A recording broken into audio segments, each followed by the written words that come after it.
নাহমাদুহু ওয়া নুসাল্লি আলা রাসূলিহিল করিম।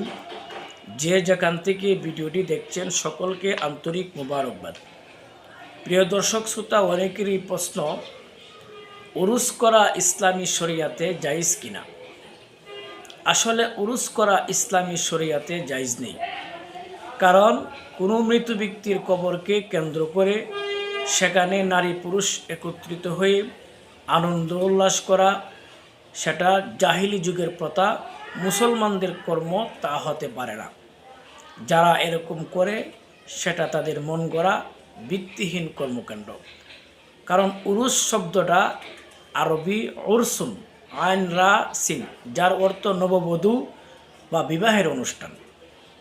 যারা উরুস করে তারা কোন অর্থে উরুস করে সেটা তারাই ভালো জানে।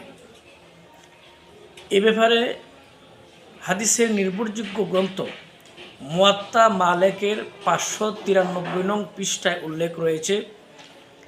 হযরত আতা বিন ইয়াসার রাদিয়াল্লাহু তাআলা আনহু থেকে বর্ণিত, রাসূল করিম সাল্লাল্লাহু আলাইহি ওয়াসাল্লাম ইরশাদ করেন, আল্লাহুম্মা লা তাজআল কবরি ওয়াসানান ইউবাদু।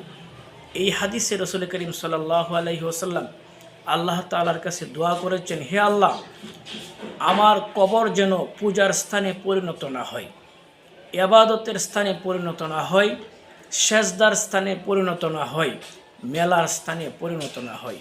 প্রিয় দর্শক, রাসূলের এই হাদিস থেকে স্পষ্টভাবে বোঝা যায়, যারা মৃত্যু ব্যক্তির কবরকে কেন্দ্র করে নারী পুরুষ একত্রিত হয়ে আনন্দ উল্লাস করে, মেলা জমায়, বিভিন্ন ধরনের গান বাদ্য করে সিন্নি তাবারক বন্টন করে থাকে, সেটা তাদের মন গড়া ভিত্তিহীন কর্মকাণ্ড।